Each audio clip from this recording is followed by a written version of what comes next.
이재만 목사입니다. 오늘은 열왕기하 4장 8절에 있는 말씀을 가지고 만족하는 신앙이 주는 복이라는 설교를 나누고자 합니다. 열왕기하 4장 8절의 말씀을 보시면 하루는 엘리사가 수넴에 이르렀더니 거기에 한 귀한 여인이 그를 강권하여 음식을 먹게 하였으므로 엘리사가 그곳을 지날 때마다 음식을 먹으러 그리로 들어갔더라. 아멘. 이 말씀입니다. 독일의 켄트 카우젠이란 사람은 현찰 4억 4천만 달러, 그리고 독일에 소유한 아파트가 자그마치 1만 5천 동, 미국과 유럽 여러 나라에 53개의 빌딩을 소유한 그야말로 부동산 초부자였습니다. 이 사람은 아무것도 부러울 것 없을 것 같았지만은 57세의 이른 나이에 자살을 하였습니다. 그때 그의 유서에는 나는 불행하였노라 라고 쓰여 있었습니다. 이 이야기를 보면 아무리 물질이 많아도 우리 인간은 만족하지 아니하고 불행하게 살 수 있다는 것을 알려줍니다. 사람은 항상 불만족하면서 생활을 하곤 합니다. 불평과 불만을 가지고 불행한 삶을 사는 사람은 그 삶이 재미가 없어지게 됩니다.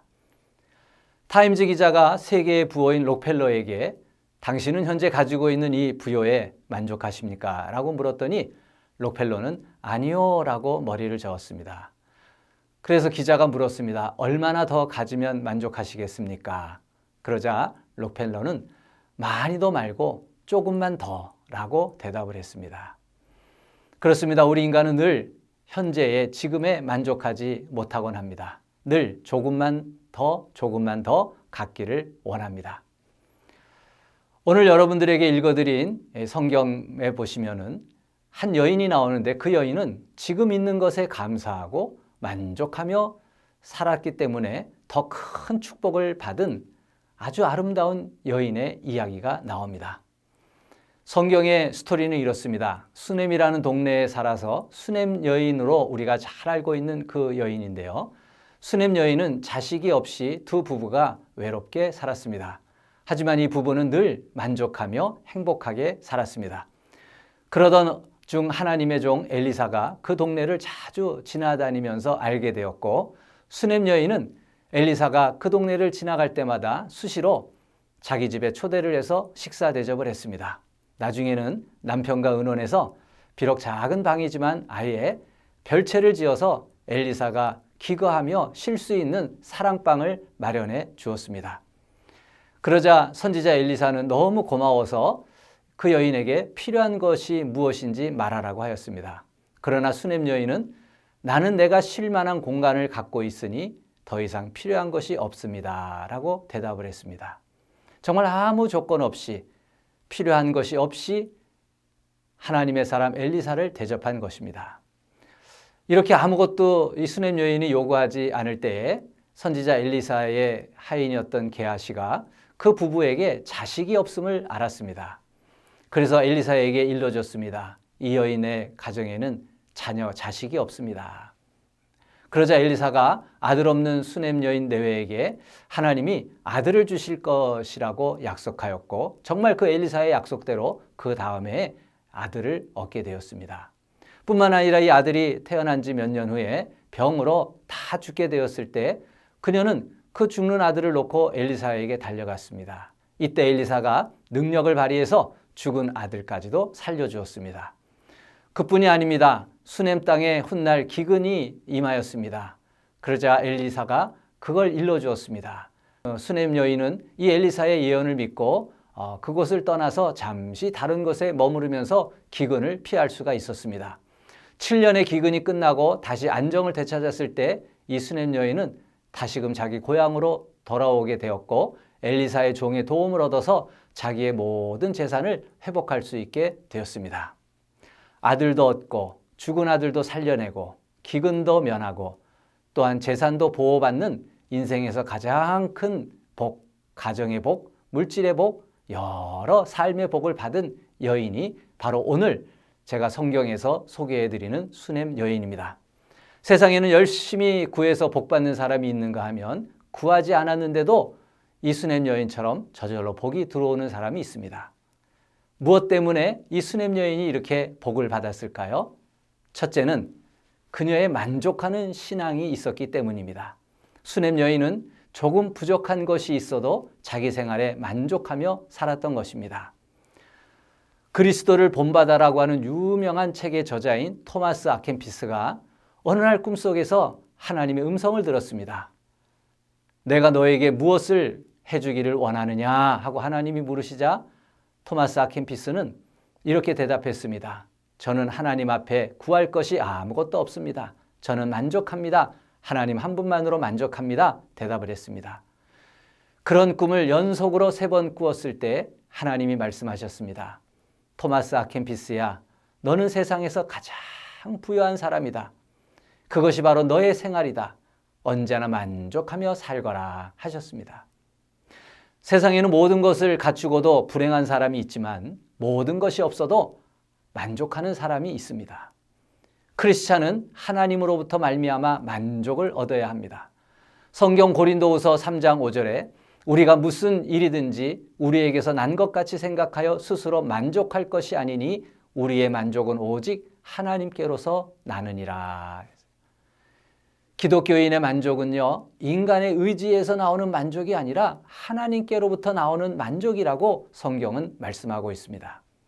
하나님의 은혜 안에 거하는 믿음이 될 때에 하나님이 주시는 만족이라고 하는 축복을 우리가 얻을 수가 있는 것입니다.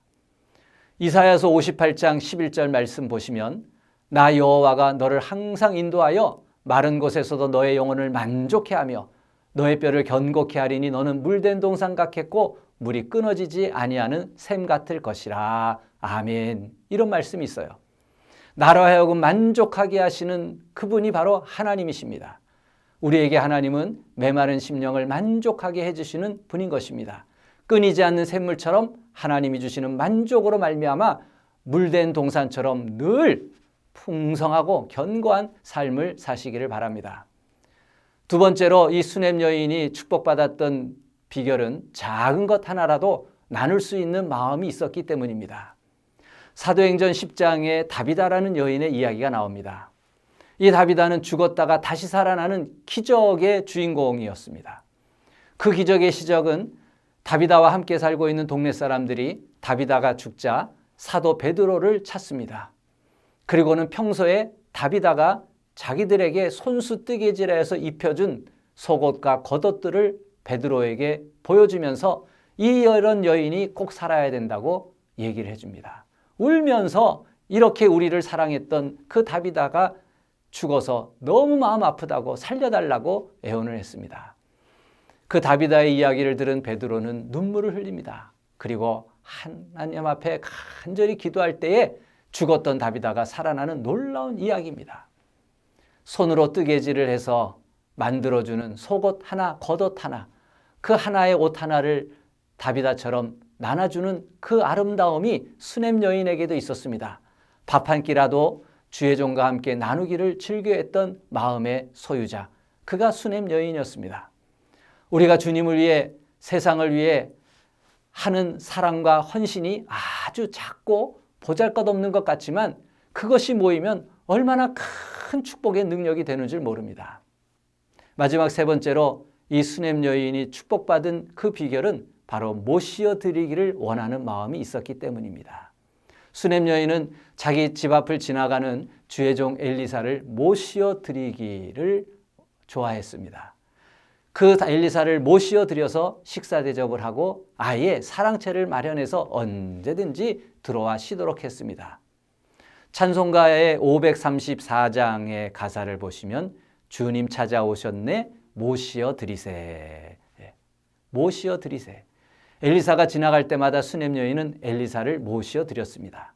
부부가 열심히 엘리사를 모시어 드렸는데 알고 보니까 이 부부가 모시어 드린 것은 엘리사 혼자가 아니었어요. 바로 그 집안의 축복을 모시어 드렸던 것입니다. 요한계시록 3장 20절 말씀입니다. 볼지어다 내가 문 밖에 서서 두드리노니 누구든지 내 음성을 듣고 문을 열면 내가 그에게로 들어가 그와 더불어 먹고 그는 나와 더불어 먹으리라. 주님을 모시어 드렸더니 내가 함께 주님과 먹을 수 있는, 더불어 함께 할 수 있는 축복을 받는 거예요. 삭개오에게 예수님께서 내가 오늘 너의 집에 들어가겠다 하셨을 때 삭개오가요, 누가복음 19장 6절에 보면 급히 내려와 즐거워하며 예수님을 영접했다고 기록이 되어 있습니다.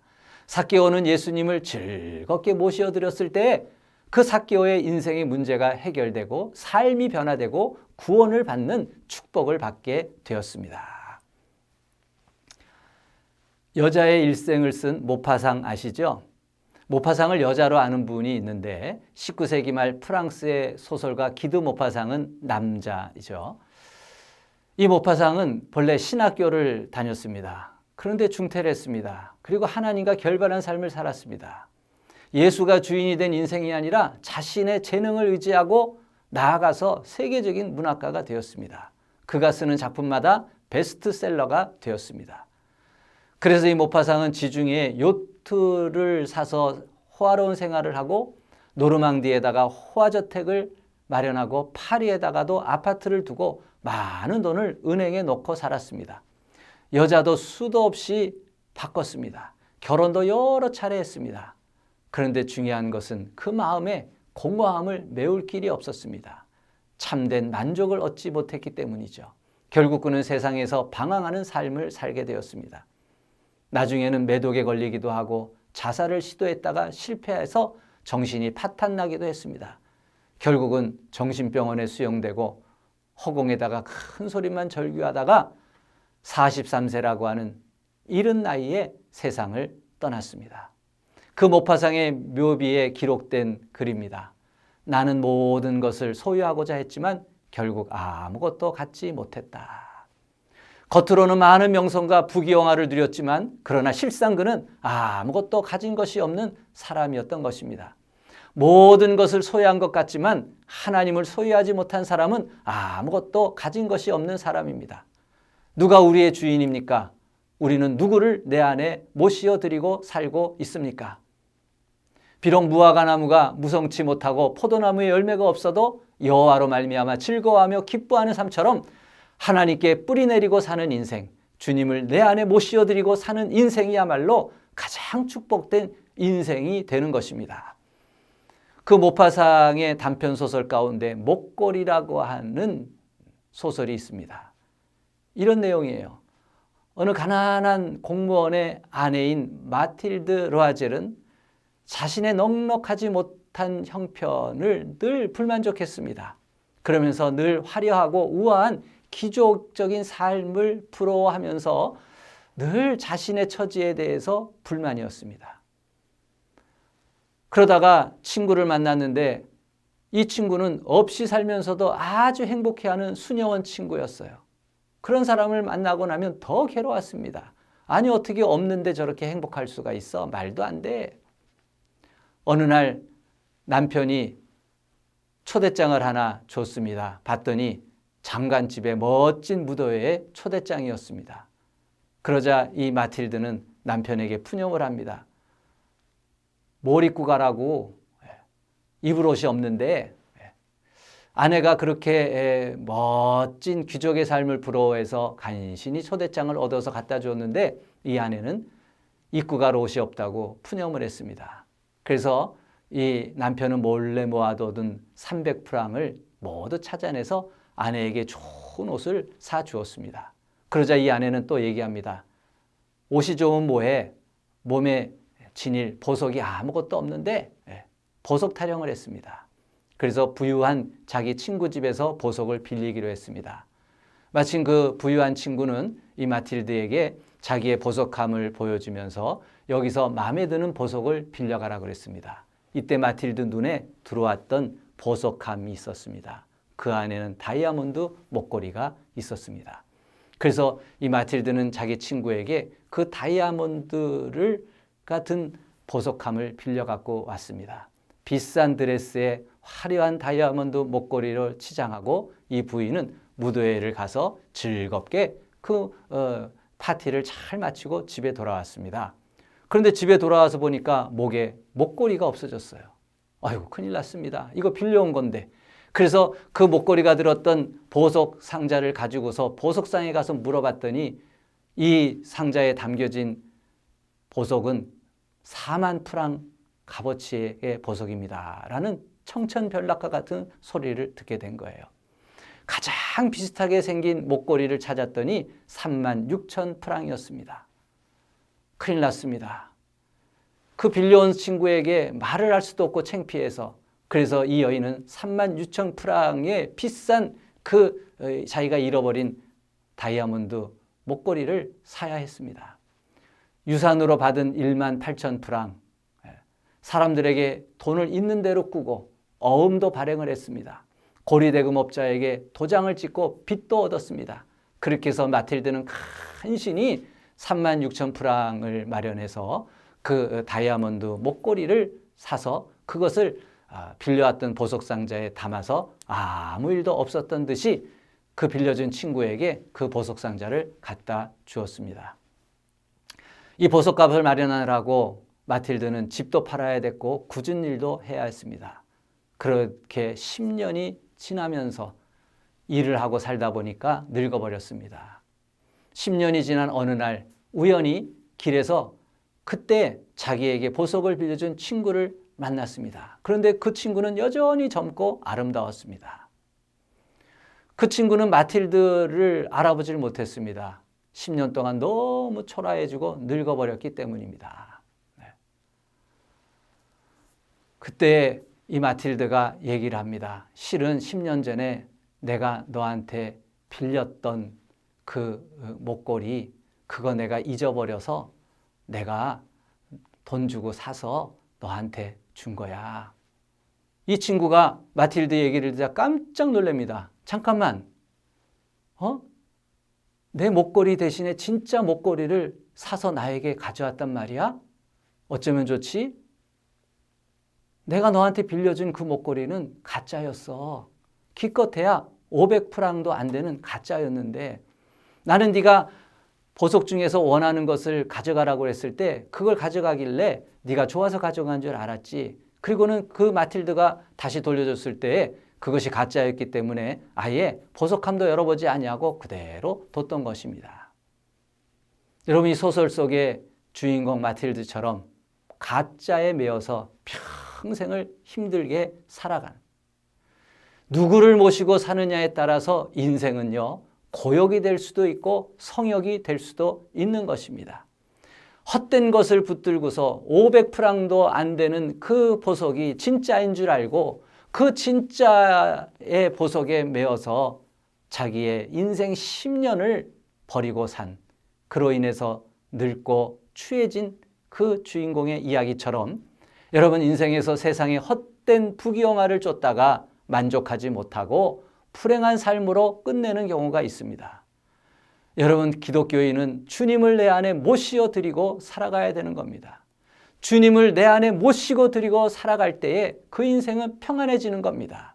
그리고 작은 것 하나라도 만족을 하며 함께 나누는 삶을 살 때에 그 안에서 기적이 임하고 하나님의 축복이 임하게 되는 것입니다. 여러분, 바라기는 적은 것에 만족하면서 작은 것이라도 함께 나눌 줄 아는 주님 안에 거하는 삶을 사시기를 축복합니다. 감사합니다.